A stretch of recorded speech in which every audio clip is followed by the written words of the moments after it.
ఈరోజు మీరు ఒకసారి చూస్తే ఎంతోమంది ఎన్నో మాటలు మాట్లాడతారు, కానీ పొట్టి శ్రీరాములకి గుర్తింపు తెచ్చిన పార్టీ, మొట్టమొదటిగా గుర్తింపు తెచ్చిన నాయకుడు నందమూరి తారక రామారావు గారు. ఆయన మీరు చూస్తే ఆ రోజుట్లోనే 85లో తెలుగు యూనివర్సిటీకి తెలుగు రాష్ట్రం కోసం త్యాగం చేసిన వ్యక్తి కాబట్టి పొట్టి శ్రీరాములు పేరు పెట్టి పొట్టి శ్రీరాములు తెలుగు యూనివర్సిటీ అని పెట్టి ఆయన గుర్తించిన మొదటి వ్యక్తి నందమూరి తారక రామారావు గారని చెప్పి కూడా నేను మీకు తెలియజేస్తున్నా. ఆ తర్వాత నేను వచ్చిన తర్వాత మార్చి 10, 2003 ఆ రోజు ఆలోచిస్తే ఆయన పుట్టిన జిల్లా నెల్లూరు జిల్లా. అందుకని నెల్లూరు జిల్లాకి పొట్టి శ్రీరాములు నెల్లూరు జిల్లాగా నామకరణం చేసి గవర్నమెంట్ ఆఫ్ ఇండియాకి పంపించాం. అది 2008లో వాళ్ళు నోటిఫై చేసి పంపించారు. ఈ రెండు కూడా ప్రధానమైన నిర్ణయాలు మనం తీసుకొని మనం ముందుకు పోయే పరిస్థితికి వచ్చాం. ఇవే కాకుండా ఈరోజు మీరు చూస్తే ఇలాంటివన్నీ కూడా ఇప్పుడే మిత్రులు చెప్పారు. చెన్నైలో ఏదైతే మన అక్కడ ఉన్నటువంటి భవనం ఆయన ఎక్కడైతే ప్రాణాలు వదిలిపెట్టారో ఆ భవనానికి మళ్ళీ మనం కాపాడుకోవాలని చెప్పి ఇప్పుడే మన కార్పొరేషన్ చైర్మన్ చెప్పాడు.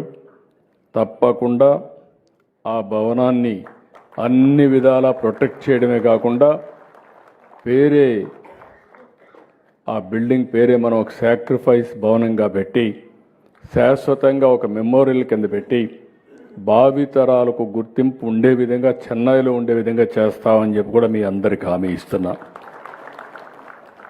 ఇదే కాకుండా ఈరోజు ఇక్కడ మీరు అందరూ చూస్తే పొట్టి శ్రీరాములు కీర్తిని చాటడంలో ఆయన త్యాగాన్ని భావితరాలకు చూపడంలో ఆర్యవైశ్య సంఘాలు కానీ తెలుగు ప్రజానీకం ముందు దేశపై పరిస్థితికి వచ్చారు. పొట్టి శ్రీరాములు గారు ఒక కులానికి సంబంధించిన వ్యక్తే కాదు, ఆయన తెలుగు ప్రజల ఆస్తి అని చెప్పి నేను మీకు తెలియజేస్తున్నా. ఇటు ఆంధ్ర అటు తెలంగాణ రెండు రాష్ట్రాల్లో కూడా ఉండే తెలుగు ప్రజల యొక్క ఆస్తి, తెలుగు ప్రజల యొక్క సెంటిమెంట్ కూడా, గుండె కూడా. అలాంటి వ్యక్తిని ఎప్పుడూ తెలుగుదేశం పార్టీ కానీ సమాజం కానీ గుర్తుపెట్టుకోవాల్సిన అవసరం ఉంది.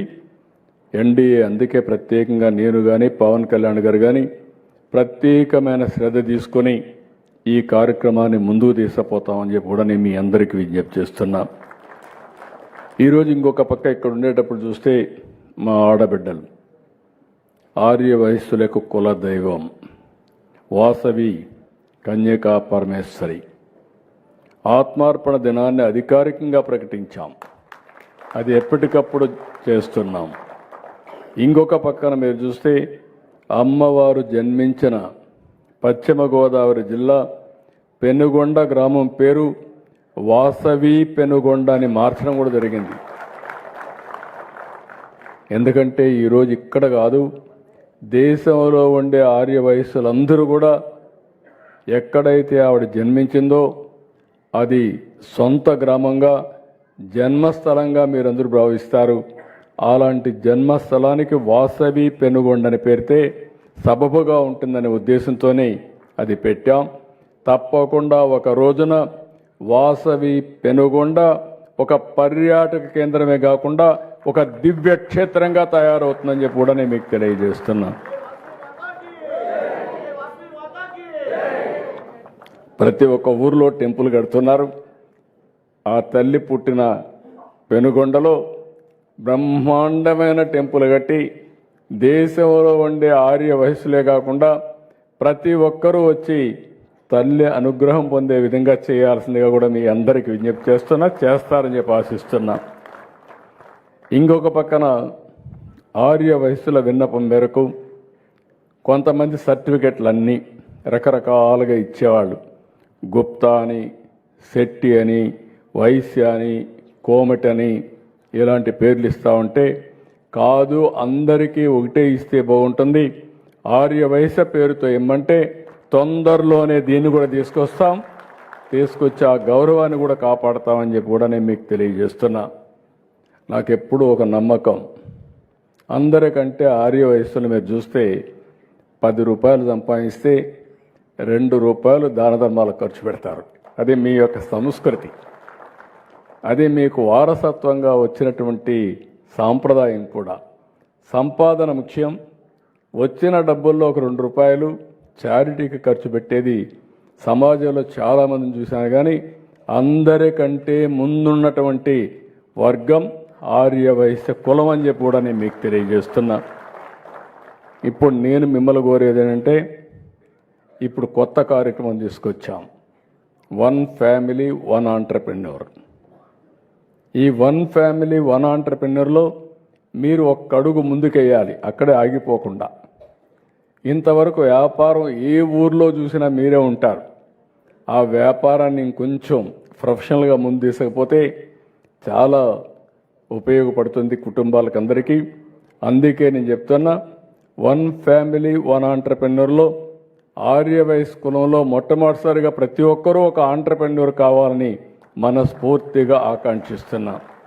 మా ఆడబిడ్డలు కూడా, మీరు కూడా బాగా చేయగలుగుతారు, మీరు ముందుండాలి. ఈరోజు రాష్ట్రంలో రతన్ టాటా ఇన్నోవేషన్ హబ్ పెడుతున్నాం. దీనికి అవసరమైతే కార్పొరేషనే కాకుండా గవర్నమెంట్ కూడా పూర్తిగా సహకరిస్తాం. అన్ని విధాలా మీరు ముందుకు రావాల్సిందిగా మరొక్కసారి మిమ్మల్ని అందరినీ కోరుకుంటున్నాను.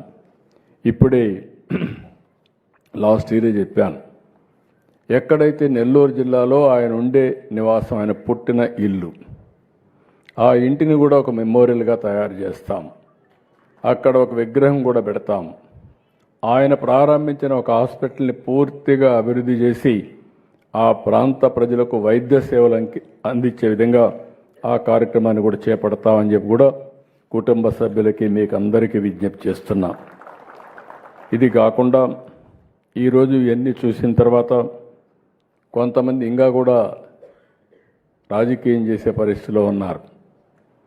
నేను చెప్పిన తర్వాత మీ అందరూ రాష్ట్రంలో గుర్తుపెట్టుకోవాల్సింది, దీనికంటే మెరుగైన రోజు లేదు, సరైన రోజు లేదు. ఆయన త్యాగం చేసిన రోజు.